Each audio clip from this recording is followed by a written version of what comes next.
Welcome to the Smart Fit. Today we're making spaghetti carbonara.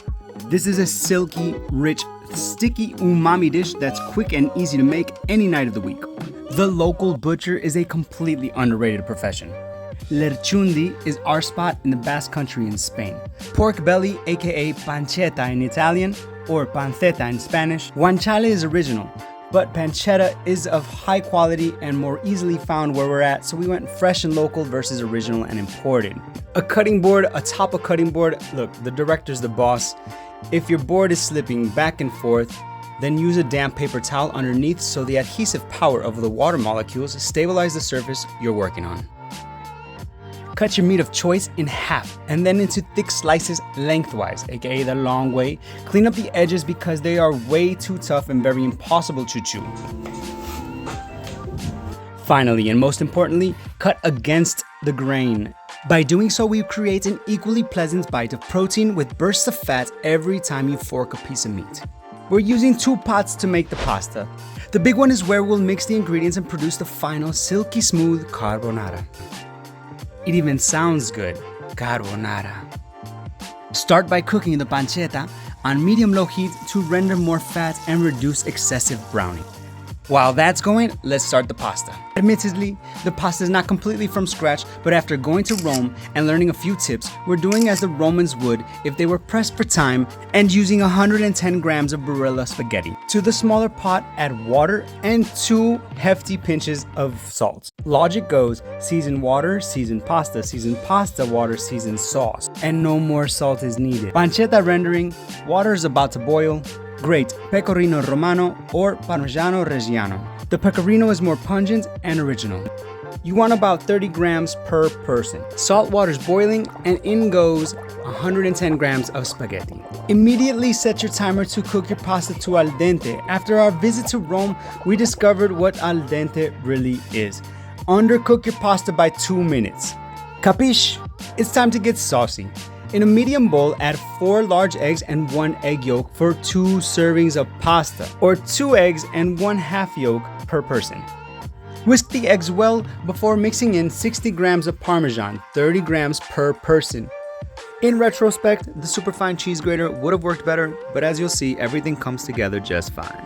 If you haven't done so yet, leave us a comment below, your likes, dislikes, comments, opinions, whatever it might be. Like and subscribe for more recipes as we're traveling through Europe and across the world to bring you new recipes. Assembly line of pancetta and egg and cheese mixture all set. The pasta is ready. It's undercooked and it's delicious. I mean, look at that goofy face.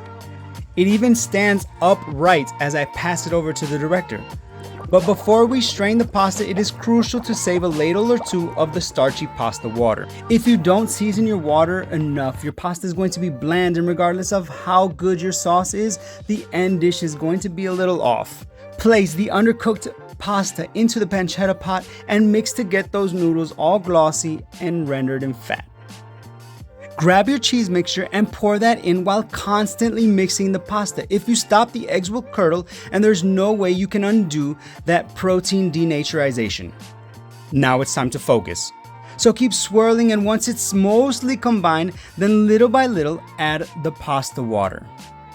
If you add the pasta water too quickly, the sauce can break. Also remember that as it cools, it becomes less saucy, so add a touch more water than you actually think. A couple cranks of fresh black pepper and ecco. It's Italian, not French, so I'm saying ecco, not voila. I swear this is not as stressful as it looks. Forearms on fire, and we're gonna give it one last mix to combine everything together.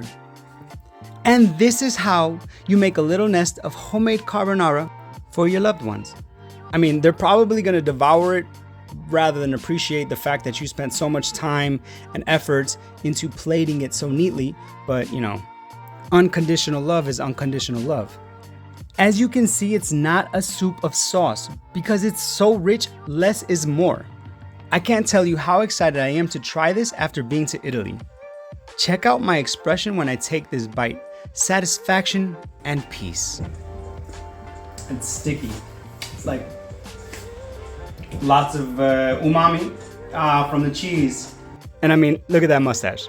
It's a me, Brian.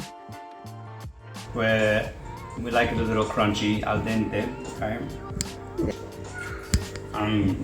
One serving is good enough. So rich. If you like this recipe, if you like this video, if you like the way that I talk or you don't, leave us a comment below, like and subscribe, because we have a lot of exciting projects coming out soon.